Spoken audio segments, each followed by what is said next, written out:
Hi అండి, మీరందరూ ఎలా ఉన్నారు? Welcome back to another blog అండి. మళ్ళీ నేను వచ్చేసాను ఈరోజు మా అమ్మగారి వంటలు తీసుకొని.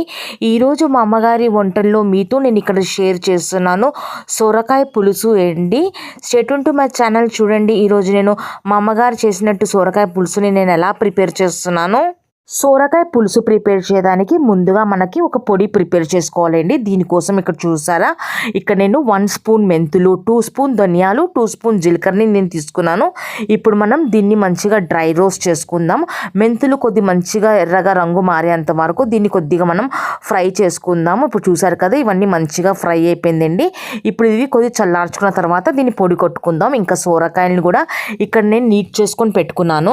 నీట్ చేసుకొని పెట్టుకున్న సొరకాయని స్పూన్తో నేను ఇలా చిన్న చిన్న రంధ్రాల కిందకి నేను ఇలా చేసుకున్నానండి. ఇలా చేసుకుంటే ఏంటంటే సొరకాయలు ముక్కలు ఉంటాయి కదండి, ముక్కలు లోపటి వరకు పులుసు వెళ్తుంది. చూసారు కదా, సొరకాయలు అన్నిట్లో నేను ఇలా చిన్న చిన్న రంధ్రాలు చేసుకొని దీన్ని ఒక మీడియం సైజులో కట్ చేసుకున్నాను. ఇంకొక ప్లేట్లో ఉల్లిపాయలని తరిగి పెట్టుకున్నాను, పచ్చిమిరపకాయలు కూడా కట్ చేసుకొని పెట్టుకున్నాను, వెల్లుల్లిపాయలు కూడా నీట్ చేసుకొని పెట్టుకున్నానండి. టమాటాలని మనం కట్ చేసుకుందాం. ఇంకా కరివేపాకు ఏంది, ఇంకా చింతపండు పులుసుని ఇక్కడ నానబెట్టుకున్నానండి. ఇంకా ఇక్కడ ఫ్రెష్గా అల్లం వెల్లుల్లిపాయలు కూడా ఇక్కడ నేను దంచి పెట్టుకున్నాను. ఇంకొక ప్లేట్లో మన తరతరాల తాలింపు కదండి, ఆవాలు, జీలకర్ర, పచ్చి శనగపప్పు, మినప్పప్పు, ఇంగువ, ఇంకా కొద్దిగా ఇక్కడ మెంతులు తీసుకున్నానండి. ఇందాక నేను ధనియాలు, జీలకర్ర ఇంకా మెంతుల్ని కలిపి డ్రై రోస్ట్ చేసుకొని పెట్టుకున్నాను కదండి, దాన్ని ఇప్పుడు ఇక్కడ చల్లగా అయిపోయిన తర్వాత మిక్సీ పట్టుకున్నాను. ఇప్పుడు మనం సొరకాయ పులుసు కుకింగ్ ప్రాసెస్ స్టార్ట్ చేద్దామండి. ఆల్రెడీ స్టవ్ పైన మూకుల్లో నూనె వేసి వేడి అవడానికి పెట్టానండి. నూనె మంచిగా వేడైన తర్వాత నేను దీంట్లో ఇప్పుడు మన తరతరాల తాలింపు ఉంటుంది కదా, ఆవాలు, జీలకర్ర, పచ్చిశనగపప్పు, మినప్పప్పు, ఇంగువ, ఇంకా వచ్చేసి మెంతులు వేసి దీన్ని మంచిగా ద్వారగా ఫ్రై చేశాను. ఇప్పుడు ఈ తాలింపులో మనం దీంట్లో ఉల్లిపాయలు, వెల్లుల్లిపాయ, పచ్చిమిరపకాయలు, ఇంకా కరివేపాకుని వేసానండి. వేసి దీన్ని ఇప్పుడు మంచిగా మనం కలుపుకుందాం. ఒక 2 మినిట్స్ కలిపితే చాలండి. ఉల్లిపాయలు ఇక్కడ కంప్లీట్గా మగ్గే అవసరం లేదు, ఒక 2 మినిట్స్ ఇలా కలుపుకుంటే చాలు. ఇప్పుడు ఇక్కడ చూసారు కదండి, ఒక 2 మినిట్స్ వరకు దీన్ని మంచిగా నేను ఫ్రై చేశాను ఉల్లిపాయల్ని. 2 మినిట్స్ తర్వాత ఇప్పుడు మనం దీంట్లో టమాటా ముక్కల్ని వేసుకుందాం. టమాటా ముక్కల్ని ఆల్రెడీ నేను కట్ చేసుకొని పెట్టుకున్నానండి. ఇప్పుడు దీంట్లో టమాటా ముక్కలు వేసి టమాటా ముక్కలు మంచిగా సాఫ్ట్గా అయ్యేంత వరకు దీన్ని మనం మగ్గించుకుందామండి. ఇప్పుడు టమాటా ముక్కల్ని వేసి దీన్ని కూడా మంచిగా కలిపానండి. కలిపిన తర్వాత ఇప్పుడు దీనిపైన మనం మూత పెట్టి మగ్గించుకుందాం. ఒక 6 మినిట్స్ తర్వాత మళ్ళీ ఇక్కడ మూత విప్పి మనం చెక్ చేద్దామండి. ఇప్పుడు ఇక్కడ 5 to 6 మినిట్స్ అవడానికి వచ్చిందండి. ఒకసారి మళ్ళీ మూత విప్పి ఒకసారి టమాటాలు మగ్గాయా లేదా చెక్ చేసుకుందాం. ఇది నాటు టమాటాలు కాబట్టి 5 to 6 మినిట్స్లోనే టమాటాలు మంచిగా మగ్గిపోతుందండి. చూసారు కదా, ఇక్కడ టమాటాలు మంచిగా మగ్గిపోయిందండి. ఇప్పుడు దీన్ని ఒకసారి మంచిగా మనం కలుపుకుందాం. ఇవన్నీ కొద్దిగా మంచిగా కలిపిన తర్వాత ఇప్పుడు నేను దీంట్లో అల్లం వెల్లుల్లిపాయని ఫ్రెష్గా దంచి పెట్టుకున్నాను కదండి, ఇప్పుడు పైనుంచి కొద్దిగా అల్లం వెల్లుల్లిపాయని కూడా వేద్దాము. అల్లం వెల్లుల్లిపాయ వేసిన తర్వాత దీన్ని ఫ్లిప్ చేస్తూ మంచిగా కలుపుకుందామండి. కొద్దిగా అల్లం వెల్లుల్లిపాయ కొద్దిగా పచ్చివాసన పోయేంత వరకు దీన్ని మంచిగా ఫ్లిప్ చేస్తూ కలుపుకుందాం. ఇంకేంటంటే ఉల్లిపాయలు వేసేటప్పుడు కూడా నేను వెల్లుల్లిపాయ రెబ్బలు కూడా వేసానండి. దీంతో ఏంటంటే మన పులుసు టేస్ట్ కొద్దిగా పెరిగిపోతుంది. ఇంకా ఇప్పుడు మనం దీంట్లో ముక్కలు వేసుకుందాం, సొరకాయ ముక్కలు.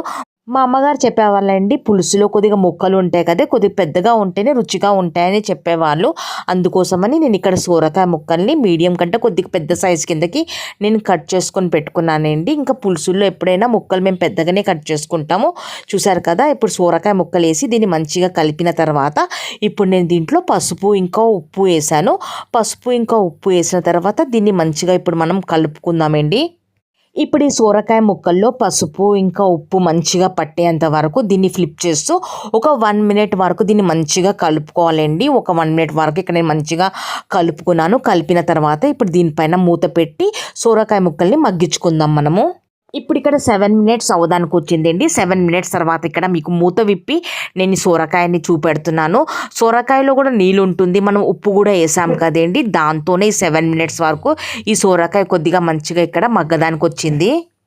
ఇప్పుడు ఇక్కడ చూసారు కదండి, సొరకాయ ముక్కల్ని ఫ్లిప్ చేస్తూ ఒక 2 మినిట్స్ వరకు దీన్ని ఇలాగే మంచిగా మళ్ళీ మనం కలుపుకుందాం మూత పెట్టకుండా. ఇలా అన్నిటిని మంచిగా కలిపిన తర్వాత ఇప్పుడు నేను దీంట్లో కారం వేస్తున్నానండి.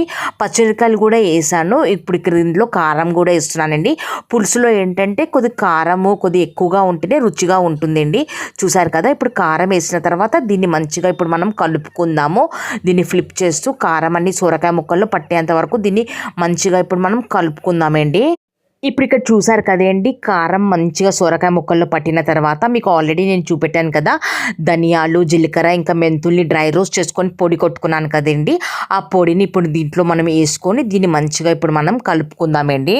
ధనియాలు, జీలకర్ర ఇంకా మెంతులు సోరకాయ ముక్కల్లో మంచిగా పట్టేంత వరకు దీన్ని కలుపుకుందామండి. ఇవన్నీ కొద్దిగా మంచిగా మిక్స్ అయిపోయిన తర్వాత ఇప్పుడు నేను దీంట్లో చింతపండు పులుసుని ఆల్రెడీ నానబెట్టుకొని పులుసు తీసుకొని పెట్టుకున్నానండి. ఇప్పుడు దీంట్లో చింతపండు పులుసు వేసి దీన్ని మంచిగా ఇప్పుడు మనం కలుపుకుందాం ఒకసారి. ఇప్పుడు ఇక్కడ చూసారు కదండి, చింతపండు పులుసు వేసిన తర్వాత స్టవ్ ఇప్పుడు మీడియం ఫ్లేమ్లో ఉంది. ఇప్పుడు మంచిగా ఒక పులుసు మరిగేంత వరకు మనం వెయిట్ చేద్దామండి. పులుసుని మధ్యలో ఇలాగే మరిగేంత వరకు మధ్యలో ఇలాగే కలుపుతూ ఉండాలండి. ఇప్పుడు దాదాపు ఇక్కడ ఒక 15 మినిట్స్ అయిపోయిందండి. చూసారు కదా, 15 మినిట్స్ తర్వాత పులుసు మంచిగా ఇక్కడ మరగడం మొదలైంది. దీన్ని ఇలాగే ఫ్లిప్ చేస్తూ మంచిగా ఇప్పుడు మనం ఒకసారి కలుపుకుందాము. ఇప్పుడు చూసారు కదా, ఒక 15 మినిట్స్లో పులుసు మంచిగా మరగడం కూడా మొదలైంది. ఇంకా ఇక్కడ ఏంటంటే నూనె కూడా పైకి వచ్చిందండి. సొరకాయ ముక్కలు కూడా మంచిగా మగ్గిపోయింది. ఇప్పుడు మనం ఈ పులుసుని కొద్దిగా ఇంకా దగ్గరికి చేసుకుందామండి. ఒక 6 మినిట్స్ వరకు దీన్ని ఫ్లిప్ చేస్తూ ఇలాగే కలుపుతూ ఉండాలి. చూసారు కదా, ఇక్కడ 6 మినిట్స్ అవ్వడానికి వచ్చిందండి. పులుసు ఇప్పుడు దగ్గరికి కూడా అయిపోయింది. ఇదేనండి, చాలా సింపుల్గా చాలా హెల్తీగా ఈ సమ్మర్ స్పెషల్ సోరకాయ పులుసు ఇక్కడ రెడీ అయిపోయింది. ఇప్పుడు స్టవ్ ఫ్లేమ్ని ఆఫ్ చేసిన తర్వాత పైనుంచి ఇక్కడ కొద్దిగా కొత్తిమీరని నేను వేసానండి. కొత్తిమీర వేసి ఒకసారి మనం కలుపుకుందామండి. ఇదేనండి ఈరోజు సమ్మర్ స్పెషల్ మీతో నేను ఇక్కడ షేర్ చేశాను సోరకాయ పులుసు రెసిపీని. ఒకవేళ మా అమ్మగారి రెసిపీ సోరకాయ పులుసు రెసిపీ మీకు మంచిగా అనిపిస్తే ఫర్దర్గా మీ ఫ్యామిలీ ఇంకా మీ ఫ్రెండ్స్ కూడా మీరు షేర్ చేయండి. ఇప్పుడు ఏంటంటే మీకు సపరేట్ బౌల్లో నేను ఈ సోరకాయ పులుసుని నేను తీసి మీకు చూపెడతానండి. చూసారండి, ఇక్కడ నేను సోరకాయ పులుసు మీకు సపరేట్ బౌల్లో తీసి చూపెడుతున్నాను. వేడి వేడి అన్నంలో సోరకాయ పులుసు, ముద్దపప్పు ఇంకా నెయ్యి వేసుకొని తింటే ఆ రుచే వేరే అండి. ఈ కాంబినేషన్ మీకు కూడా ఇష్టమా? మీకు కూడా పులుసు ఇంకా ముద్దపప్పు కాంబినేషన్ ఇష్టంగా ఉంటే ప్లీజ్ కామెంట్ చేయండి. ఇదేనండి ఒక చిన్న బ్లాగ్. ఈరోజు సమ్మర్ స్పెషల్ సోరకాయ పులుసు మీకోసం తెచ్చాను. ప్లీజ్ ఫర్దర్గా మీ ఫ్యామిలీ మీ ఫ్రెండ్స్కి మీరు షేర్ చేయండి. నా బ్లాగ్కి నేను ఇక్కడ ఎండ్ చేస్తున్నాను. నా ఛానల్కి సబ్స్క్రైబ్ చేసుకోవడం మర్చిపోవద్దు. Please do like, share and subscribe to my YouTube channel అండి. Thank you very much.